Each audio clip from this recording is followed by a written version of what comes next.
is a composition by a saint. His name is Jani Jaswant ji. He is expressing his result of devotion in this song. He says, what has devotion done to me? Whoever says whatever, he says, let them say. He says, this is the result of devotion, that I have become isolated from the world. Isolated, you say, or insulated from the world. Koi vando, koi nindo. If somebody praises, let them praise. Somebody critiques, let them criticize. I have built a bond with Rama. It is on the strength of that I have become free from this world. You are good with the recording is good. Koi vando, koi nindo, koi vando, koi nindo, koi vando, koi nindo, koi vando, koi nindo, koi kaise kaho re, koi kaise kaho re, koi kaise kaho re, koi kaise kaho re, Raghunath साखे प्रीत बांधी, राम साखे प्रीत बांधी, रघुनाथ साखे प्रीत बांधी, राम साखे प्रीत बांधी,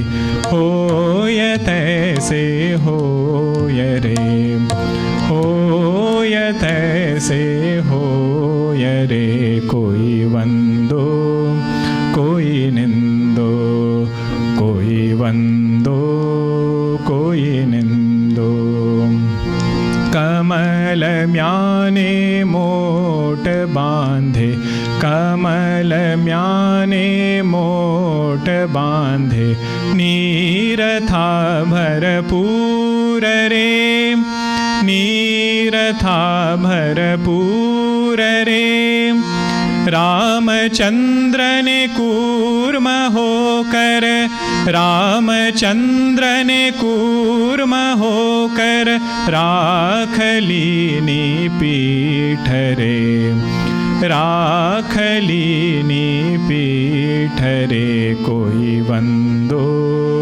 कोई निंदो, कोई वंदो कोई निंदो, चंद्र सूर्य Jimmy ज्योत, चंद्र सूर्य Jimmy ज्योत, स्तंभ बिनु आकाश रे, स्तंभ बिनु आकाश रे, जल ऊपर पाषाण तारे, जल ऊपर पाषाण तारे, क्यों न तारे दास रे, क्यों न तारे दास रे, कोई वंदो कोई निंदो, कोई वंदो कोई निंदो, जपत शिव सनकादि मुनि जन,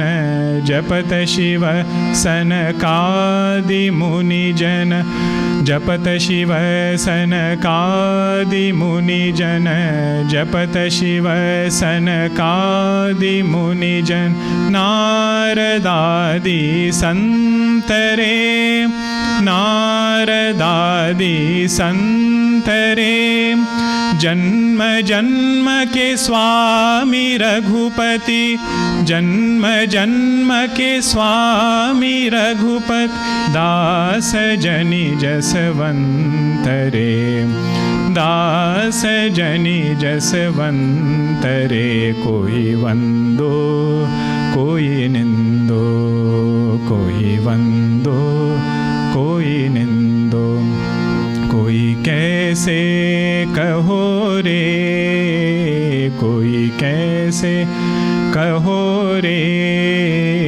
रघुनाथ साखे प्रीत बांधी, रघुनाथ साखे प्रीत बांधी, राम साखे प्रीत बांधी, राम साखे प्रीत बांधी।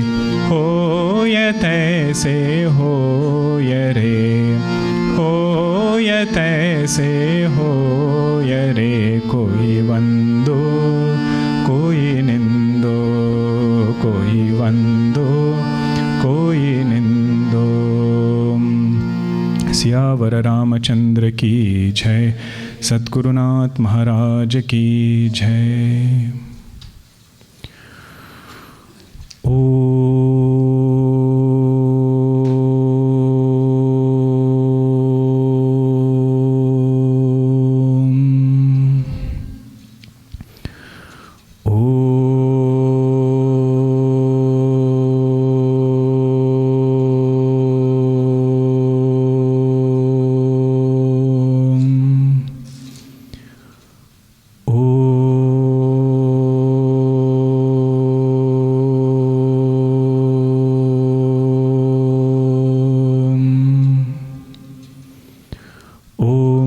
सहनाववतु सहनौ भुनक्तु सह वीर्यं करवावहै तेजस्विनावधीतमस्तु मा विद्विषावहै।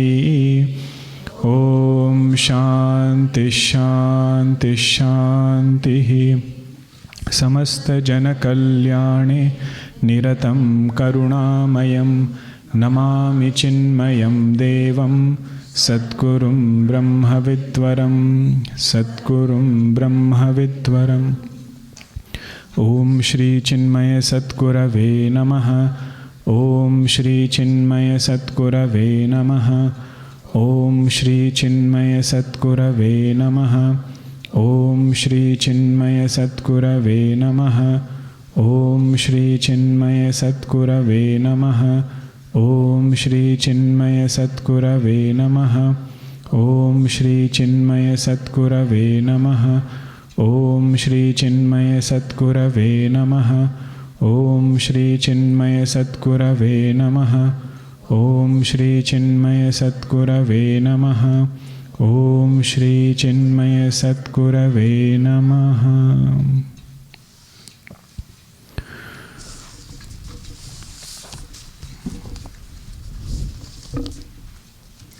33rd, 34th verse.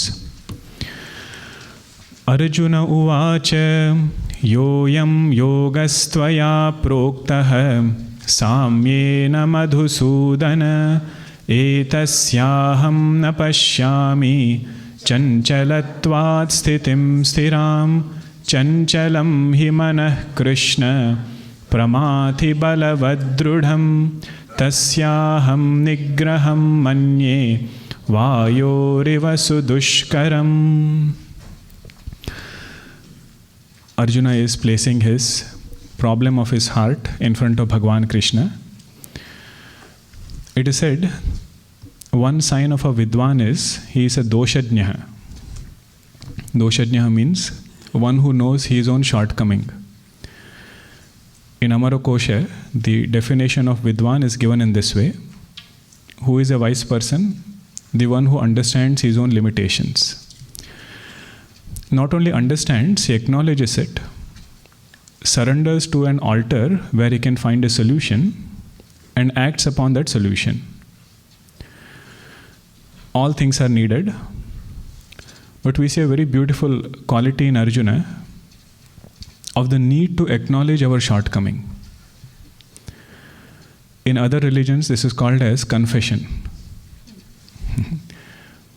What it does is, it lightens our heart. In our Sanatan Dharma, confession is in front of Bhagavan. In front of Bhagavan, we can always put forth our shortcomings. Help is also received from same altar. In this particular set of shloka, the word Krishna is translated as the one who takes away all papa karma. One who takes away all mental afflictions of a devotee. Karshana means to take away.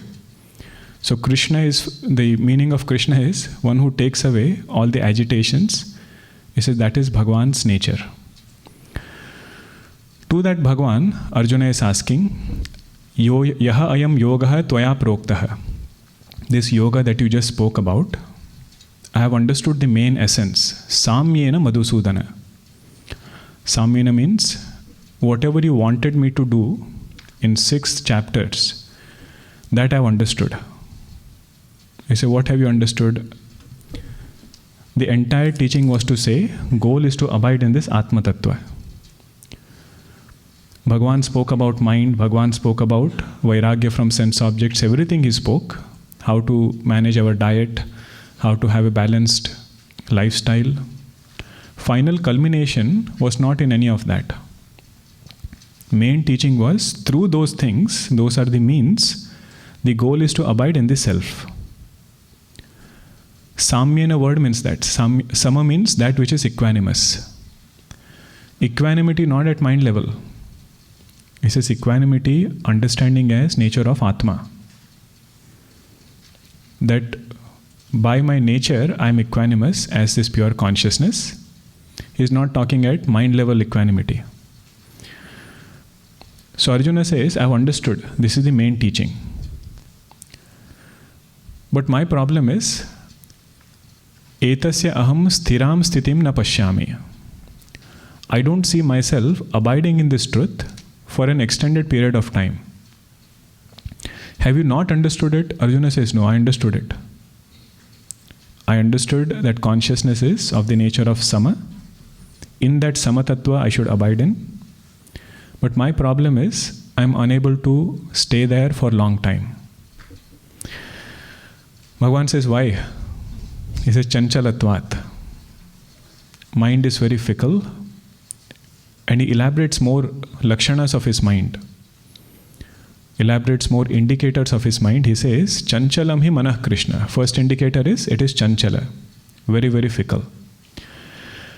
So here the word Krishna means the one who takes away all the afflictions of a jiva. Shankaracharya translates it like that. One who takes away erroneous tendencies of a jiva and the sorrow coming from erroneous tendencies. That is Bhagavan Krishna. Bhakta jana papadi dosha akarshanat. Of devotees, he pulls away all the bad tendencies. That is Bhagavan Krishna. So he says, Bhagavan, you are of this nature. Please take away all these things. First one is chanchalatva. Mind is very fickle. Second is pramati. Pramati means just like you have a churning rod to churn buttermilk, to get butter. That is called as mathanam. So once you go in the right direction, then you go to the left. Go to the right, go to the left. He says, like that, my mind keeps doing sankalpa vikalpa. Sankalpa means one side it tells me I have understood it. Vikalpa means another side it tells me opposite of it. On one hand it tells me everything is Advaitam. Right next it tells me Jagat is Satyam. He says I am torn between these two poles of opposites. Constantly I am going from left to right. One thought of dvesha comes. One thought of hatred comes. That thought is sufficient to churn me from within. He says, sometimes I remember Duryodhana, sometimes I remember Karna, what all things they have done to us. He says that pramathanam happens inside. All Vedanta is as though not available to me. And he says it is balavat. Balavat means there is nobody whom this mind listens to. It is so powerful that even intellect, although it has all the knowledge, intellect is helpless in front of my mind. Balavat means that there is nobody who can make this mind bow down.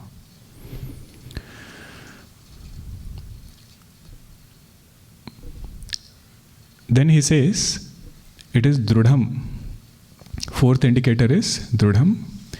Means with time, it has not quietened down.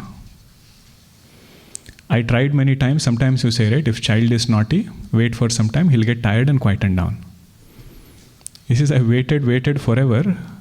Still this mind has not quietened down. Pramati balavat drudham tasya aham nigraham. I have understood I need to control this mind. He has understood that to abide in that Atma Tattva, controlling the mind is very important. But he says, I find it very difficult. Tasya aham nigraham manye. I have understood that it has to be controlled. But vayoreva sudushkaram iti manye. But I think controlling mind is more difficult than controlling wind. Wind also has all these characteristics. It is turbulent. It comes in a way that very strong, churns things around. But at least wind quietens down with time. He says, my mind is such, it doesn't even have that. It doesn't quieten down with time. Please tell me some solution by which I can control this mind. Now see the beauty of this question. Who will have this question first of all? Only the one who has tried to control the mind. If we have never put forth effort trying to pull this mind back, we will feel everything is good. It is like, somebody who is sitting in a boat and going with the current. They do this whitewater rafting and all, right? They enjoy the current. They say, I think it should be a little more. It's not that strong. But if there is a person trying to go against the current, he knows how strong the flow is. So this is the person who is trying to go backwards. Mind going outside is natural. But one who wants to pull the mind inside, that person understands this. And we should always remember, Arjuna is not an ordinary person. His concentration is such, he can look at the reflection of the wooden fish in boiling oil and aim at the eye of that wooden fish. He is the one who has gotten all Divya Astras, divine weapons from gods. He fought with Lord Shiva, did not get defeated. Arjuna had the blessing of Karna Bhedi Bana. One day while eating, light goes off. Everybody continues to eat. Arjuna rushes to his arcade and starts practicing archery. Guru asks him, what happened suddenly? He said, when light went off, I could use my hand. I knew where my mouth was and I could feed. So I said, actions can still continue without eyesight. So if I can hear the sound where it is coming from, I can aim the hand to my ear and then I can shoot the arrow in that direction. Just with that action of taking the morsel and putting it here, he said, if I know where is my ear, through that ear I know the sound, through that sound I can aim my target. That is called as Karna Bhedi Bana. Through the sound he can aim at the target. So when he has tried to do all these things, he has understood what is the limitation of his mind. The point to appreciate here is, this question will come to somebody who is actually sincerely trying to turn mind inwards. And when was this question asked? 5,000 plus years ago. Same question, we will find it relevant even today. That's what makes Bhagavad Geeta independent of time. Somebody studied it 5,000 years ago, 500 years ago, or today, his mind more or less is the same. Same questions will be relevant even here. Now, having done this, having acknowledged in front of Bhagavan, Bhagavan is answering his question now. 35th verse. Shri Bhagavan uvacha asamshayam mahabaho manodurnigraham chalam abhyasena tu kaunteya vairagyena cha gruhyate. Shri Bhagavan uvacha asamshayam mahabaho manodurnigraham chalam abhyasena tu kaunteya vairagyena cha gruhyate. It's a very beautiful verse by Bhagavan Krishna. First he acknowledges Arjuna's problem. Asamshayam mahabaho.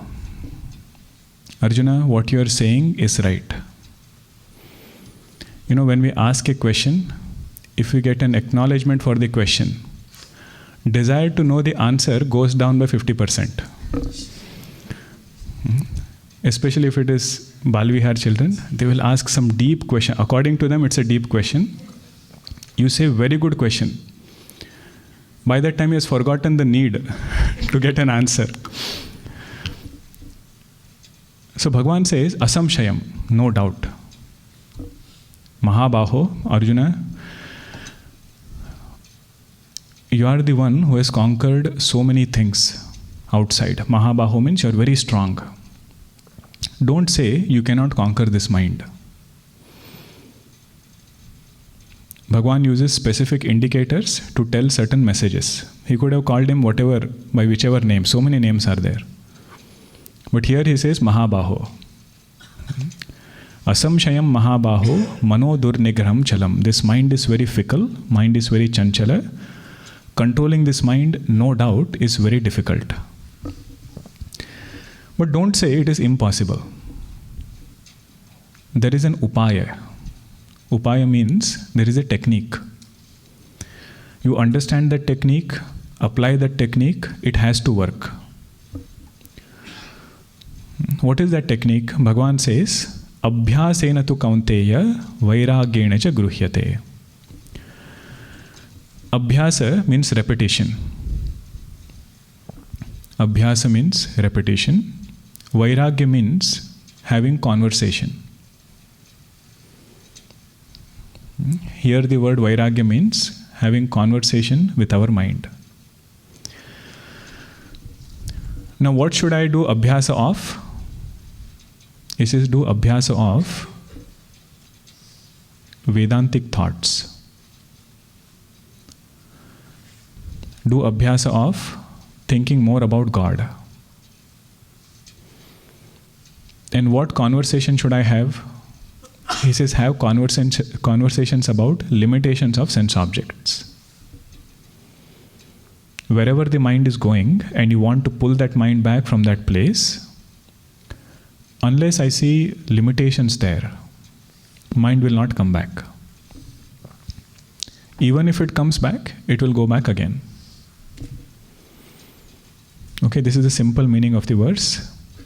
To control the mind, Bhagavan says, no doubt it is difficult. But the only way to control the mind is, I have to practice bringing the mind back. I have to practice giving the mind some subtler things to think about. If I take away something from a child, I have to give something else so that he can continue playing with it. The famous example they give is, if a child is holding a knife, how do you take out that knife? Not by pulling it. I have to give a chocolate, he will hold on to the chocolate, drop the knife. Like that, if mind is holding on to Vishaya, I cannot pull that Vishaya forcefully. It will create some harm. I have to give this mind something subtler to think about. With that, this mind slowly will let go of previous Vishaya. And Bhagavan said in earlier verses, don't expect quick results. Shanaihi, shanaihi uparamet. Slowly, slowly practice this. Simple meaning is clear, right? Now we have to look a little bit deeper now. There are three main limitations of this mind, or three habits of this mind. One is called as extrovertedness. Extrovertedness, the Sanskrit word is bahirmukta.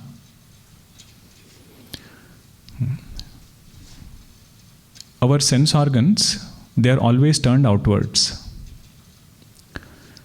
So for this mind to run out, it doesn't take much effort. Naturally it is going out. That is called as bahirmukta. Second limitation is, mind naturally thinks about gross objects. What is the nature of mind? What is the material of mind? Subtle or gross? Okay, is it made of panchikruta panchamahabhuta or apanchikruta panchamahabhuta? Apanchikruta, it is subtle. What do we mean when we say mind is becoming gross? The object that this mind is thinking is gross. Whatever Vishaya is presented to the mind, that Vishaya is Sthula. That is the second habit of this mind. It naturally thinks about Sthula Vishayas. So first one was Bahirmukta. Second one is Sthulata. Sthulata means gross objects it thinks about. Third limitation is, it is very fickle. Even that object which it likes, it cannot hold on for a long time. Hanumanji calls his mind as monkey mind. Sakha mrugate badi manusai, sakha te sakha pare jai. From one branch it jumps on to another branch. Like that our mind jumps from one thought to another thought. This is called as chanchalata. Bahirmukta, Sthulata and Chanchalta. Now if these three are limitations, what Bhagavan is telling here is, whatever habits are formed in our personality, those habits are not inherent nature of mind.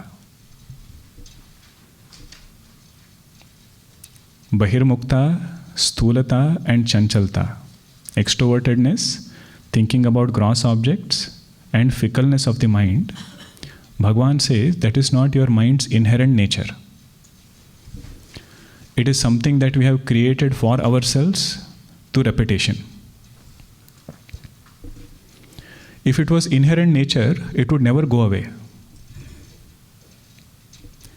If you say inherent nature of mind was extrovertedness, grossness and fickleness, there would be no yogi in this world. Inherent nature cannot be changed. Inherent nature of fire is to be hot. You go wherever you want, whichever country you want, fire will be hot.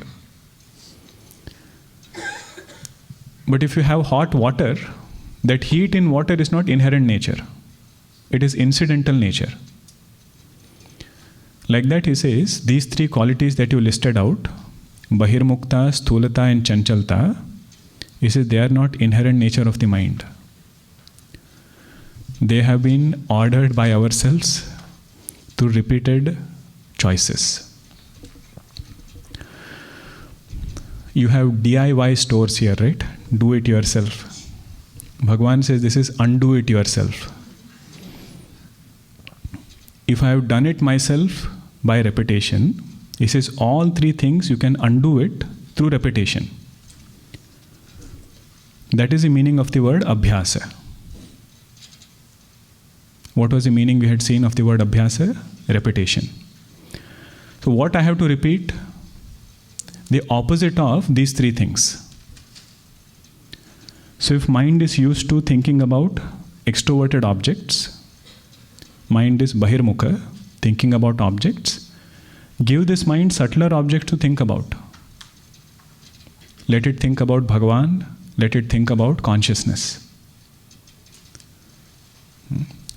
Just like I have repeated the choices for objects outside, He says repeat it for Vishaya like Chaitanya. Constantly repeat, thinking about Atma Tattva. That is the first thing. What was the second limitation of mind? Stulata. It thinks about gross objects. So I constantly gave this mind gross objects to think about. He says now give this mind subtler object to think about. That consciousness which is not an object, do Shravanam of that consciousness. And try to repeat this consciously, doing abhyasa of this particular thought. Let us say Nirvana Shatakam, right? How does it start?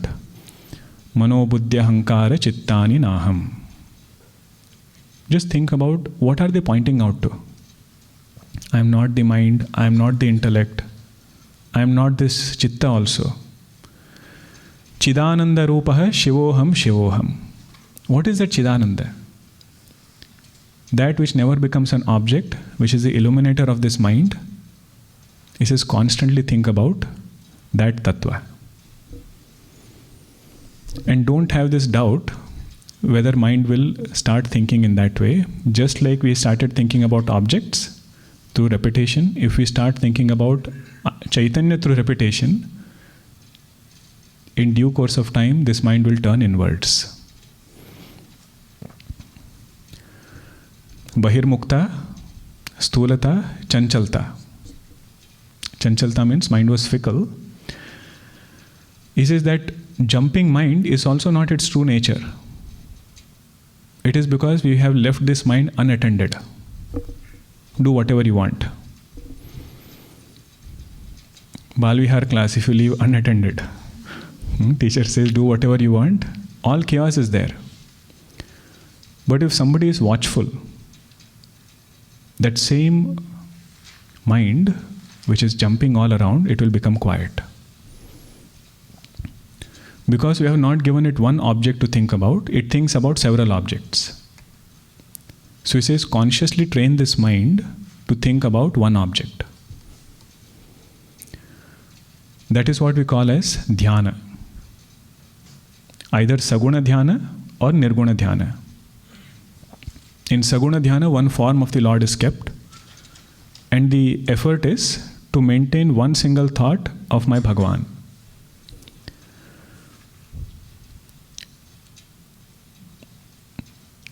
In nirguna dhyana,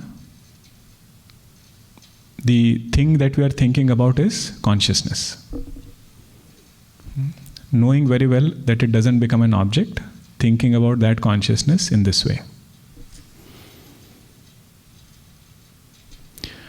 Simple way to look at it is, whatever is the Vishaya, whatever is the object, we will find our mind as that object. Mind and object are not two different things.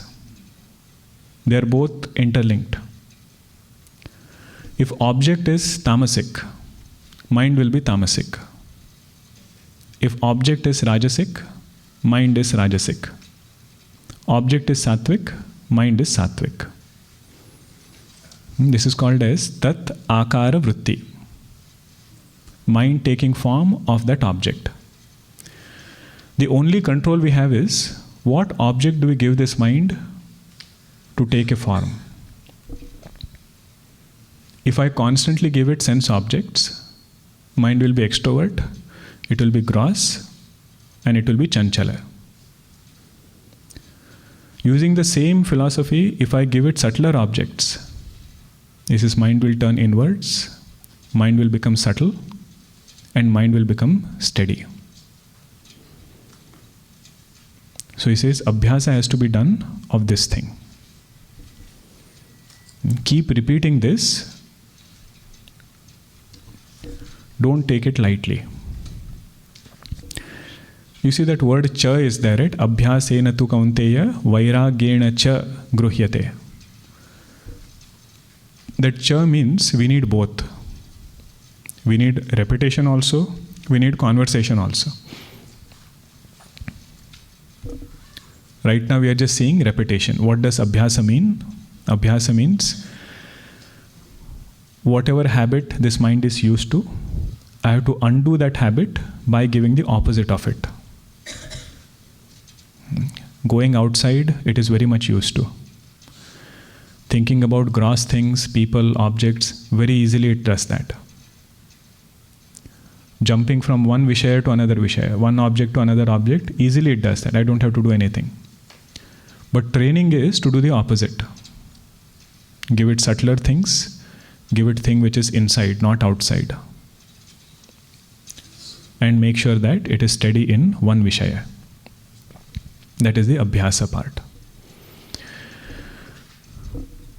Shankaracharya translates Abhyasa as Abhyaso nama chitta bhumau, means in the mind, in the fertile ground of the mind, kasyanchit samana pratyaya avrutti.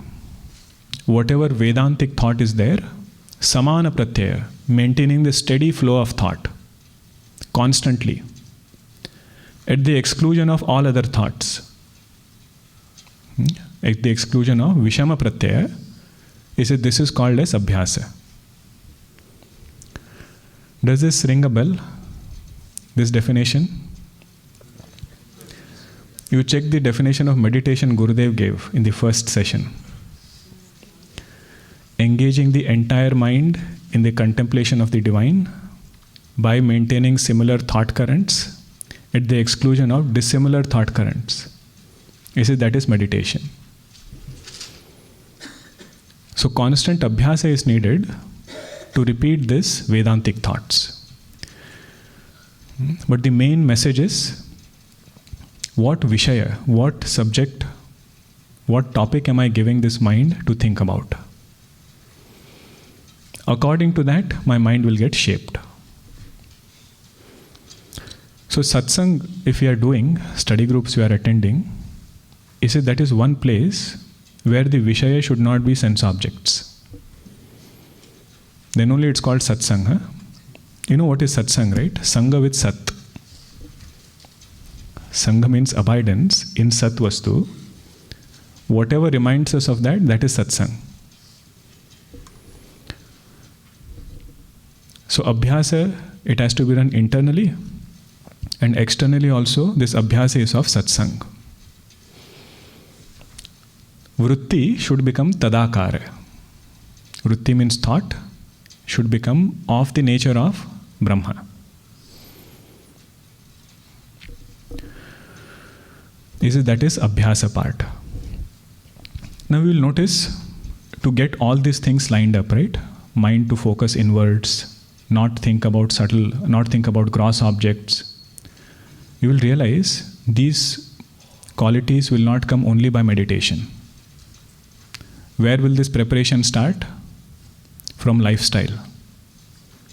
Remember, 9 verses were spoken about only for lifestyle of a meditator. If I want to pull my mind inwards, I cannot do it suddenly. So whatever things were mentioned by Bhagavan in that set of verses, person who is not strongly attached to the world, doesn't have strong opinions, all of that will help in meditation. That is the lifestyle which will help in abhyasa. And slowly, when this abhyasa is repeated, that abhyasa gains lot of power. The best example for this is, in India, if you have seen the bore wells, the hand pumps which are there, you see the stone below that hand pump. Wherever the water falls, you will find a small hole there. What created that hole? Water. That too not gushing of water, drop of water. He says, where is one drop of water and where is that hard stone? If there is abhyasa, constant repetition, that one drop of water is powerful to cut through that stone. So this abhyasa that Bhagavan is telling, think of that higher truth. It is very much powerful to change our mind. Now the thing is, merely if I am doing abhyasa, somehow or the other pulling this mind back from Vishaya,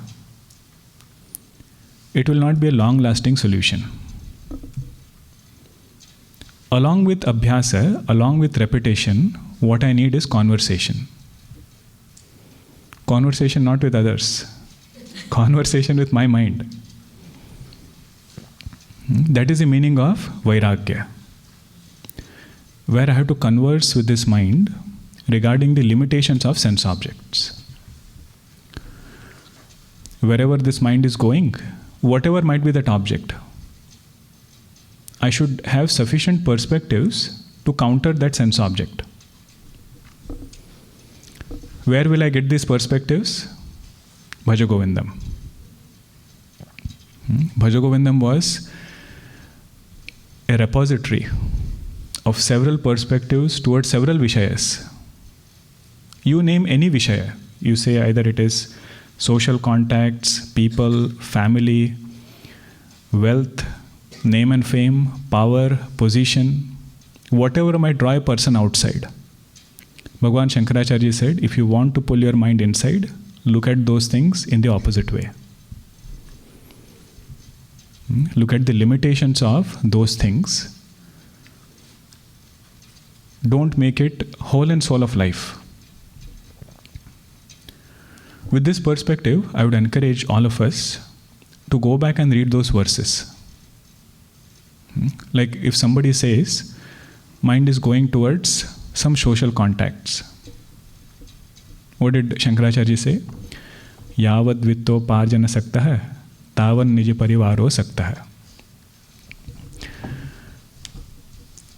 Means until we have productive potential, everybody is around. If you complain that you don't have time to think about the truth because of social contacts, he says a day will come when all of that will disappear.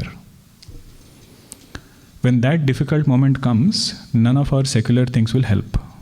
Samprapte sannihite kale, in difficult times, nahi nahi rakshati dukrun karane. Only secular knowledge will not help at that moment.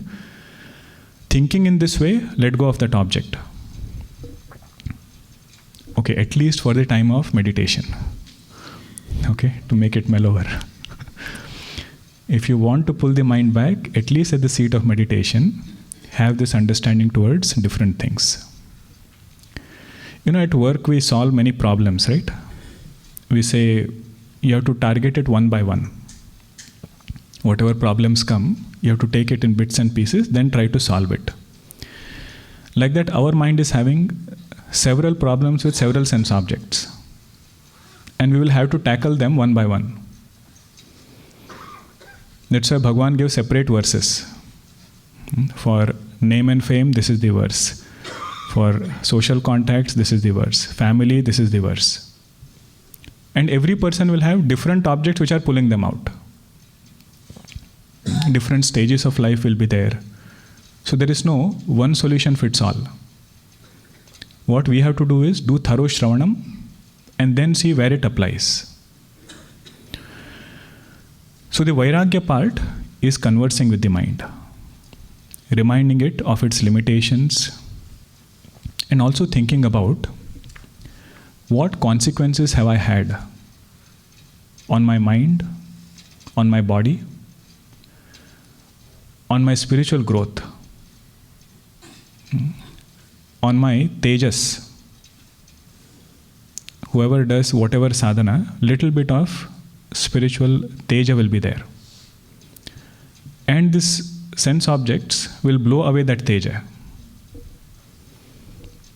It will drain away sense organs. It will decrease our spiritual brilliance. And don't make it too mystic. Let's say you went to some place where you found a lot of peace, did meditation, did Vedic chanting. Mind was very peaceful, calm. Something inexplicable. I'm sure all of us have experienced something like that. That brilliance, compare it with what happens to mind after enjoying sense objects. Right after coming out, if you say watch a movie,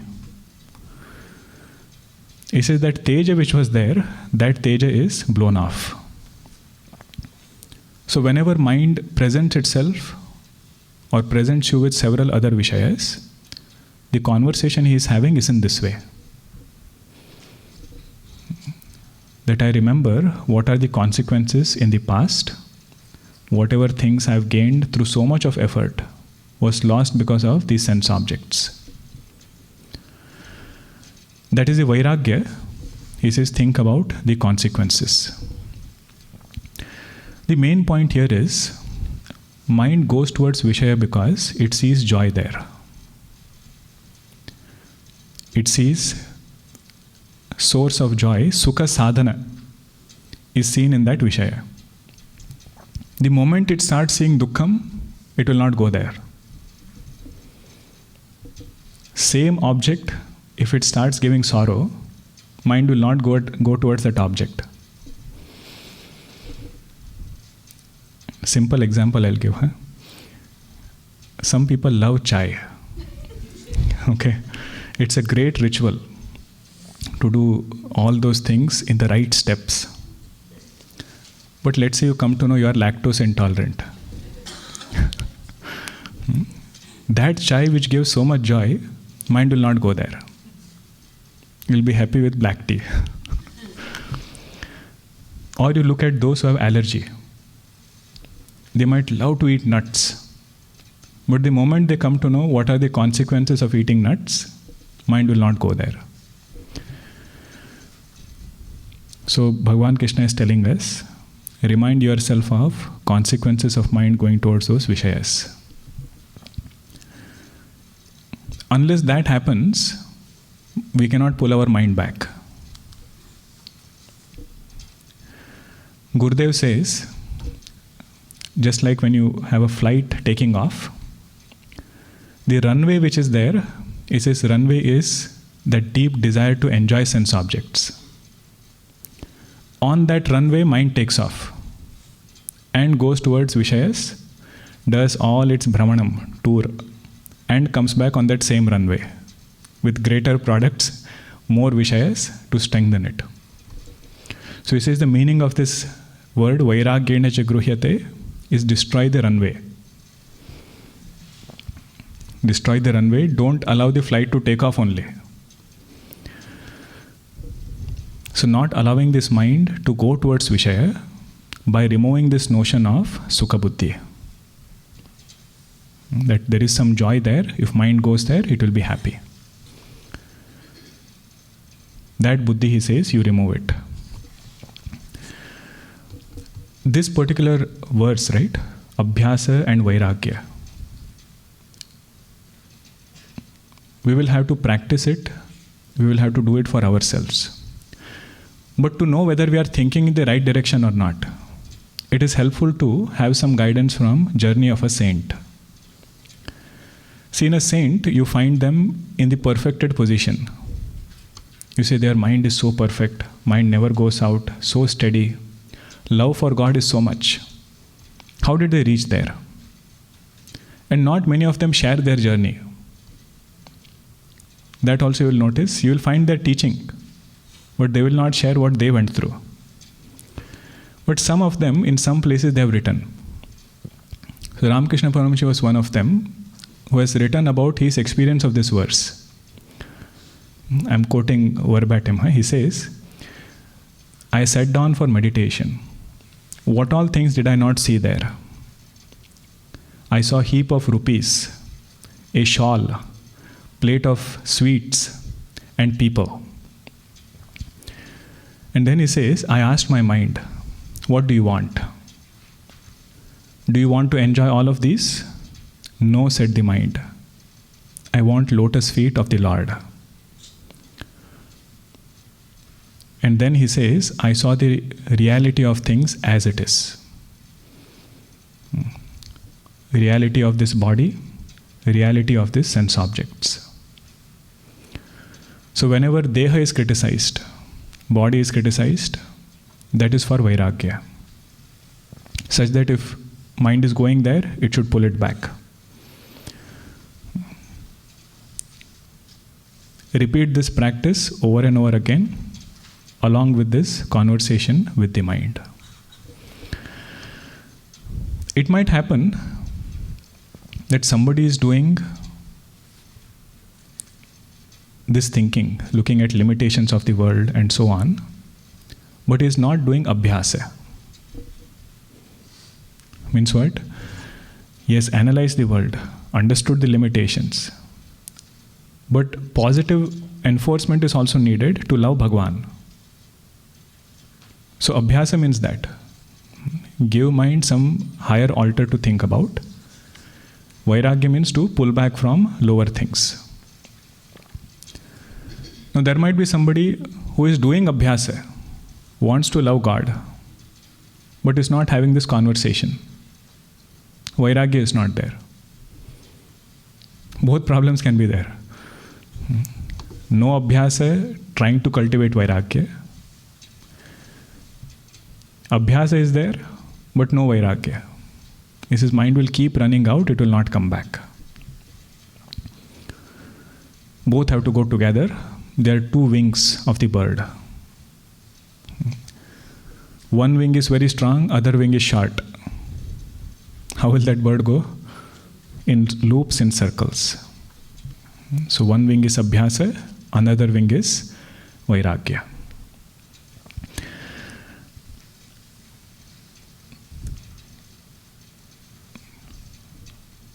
Have there been people who have changed their mind with this solution given by Bhagavan Krishna? One we saw, Ramakrishna Paramahamsa. He himself tells this. In our Purana also, there are several examples to show us that habits are formed with repeated choices. Just like they are formed, they can be undone also. One good example is Kaka Bhushundiji. He says, when I started my journey, I was Ugra Buddhi. Ugra Buddhi means one who would get very angry. Parama Bachala, I would talk a lot. Dhanamada Matta, I was intoxicated by wealth. But one thing I continued was every day I would go with a jug of water, put it on Lord Shiva, and say Har Har Mahadev. That one sadhana I did not drop. He says, by that sadhana, Bhagavan was pleased. He sent a guru in my life. Slowly he gave me several teachings, shaped me in such a way that, O Garud Bhagavan, I am teaching you Brahma Vidya today. So Kaka Bhushundiji tells him that wherever we start and wherever we end need not be the same. So what was Arjuna's complaint? Mind is very difficult. He said that is true. But it is not impossible to change it. Another good example is Vishwamitra Rishi. You see where he starts his journey. So much of pride, so much of anger. But finally becomes Guru of Bhagavan Rama. These are examples for Abhyasa and Vairagya, that a mind can change with these two combination. Can you tell me some more examples from Itihasa Purana? Valmiki Rishi, very good. Prahlad ji, he gets angry at, not angry, he feels very insulted. No, Prahlad ji, that is Dhruva. Prahlad ji is different. But anyway, we have to think and see what are those examples where Abhyasa and Vairagya has changed a person in their journey. Now Bhagavan, he concludes this by saying one more advice. Asanyatatmana yogah dushprapa iti me matihi vashyatmana tu yatata Shakyo vaptumupayatah Asanyatatmana yogah dushprapa iti me matihi vashyatmana tu yatata Shakyo vaptumupayatah. Bhagavan says, Arjuna, those who have not employed this technique of Abhyasa and Vairagya, repetition and conversation with the mind, they are called as asanyatatma, one whose mind is not controlled. For them, yoga, Yoga here means self-abidance. Samya darshanam, putting their mind in that Atma Tattva. Dushprapa iteme matihi. In my opinion, it is not possible for them or very difficult to get for them who have not controlled their mind. Only the mind which is controlled and quietened, that mind we can be detached from. Sometimes what we feel is just become an observer of the mind. If thought of anger is there, try being an observer of angry thought. If thought of jealousy is there, try being an observer of jealous thought. It doesn't work. He says only the mind which is quietened, that mind I can understand. I am a witness of silence. I am the witness of quiet mind. Then through sadhana, if there are beautiful thoughts, those beautiful thoughts also we can be detached. This point is a very beautiful point in 6th chapter. He says just don't become observer of thoughts. First become observer of silence. Then live life in such a way that we become observers of beautiful thoughts. So one who has not withdrawn it, Bhagavan says, liberation or Jivan Mukti is very difficult. Vashyatmanatu yatata. One who has controlled it, can he become carefree? Bhagavan says no, yatata. Yatata means in spite of controlling his mind, he constantly practices this. Repetition, conversation. Abhyasa, vairagya. Never take this mind for granted. One of my favorite story for this is what Guruji shares. There was one Mahatma Ji. One person would come to him and say, have you conquered your mind? Have you conquered your mind? And he would never answer. One day she comes to know that he has attained Mahasamadhi. Then she says, how can he attain Mahasamadhi? He didn't answer my question. Goes next to his body which is kept there and say, how did you go? You didn't answer my question. Then he says that Mahatma gets up. He says, yes, I have conquered my mind, and goes back. When the point is, until last breath, we cannot trust this mind. Nobody can declare that I have conquered it. That is the meaning of the word yatata. In spite of controlling it, vashyatmana, mind has come under his control, but still again and again he practices it. Vashyatmanatu yatata, shakyaha avaptum upayataha. According to my view, in my opinion, controlling this mind is possible as long as you employ this technique. Upaya means technique. With this technique, you keep meditating upon Atma, keep meditating upon Bhagavan, and pull the mind back through intelligent conversation. This is through this technique, I think it is possible.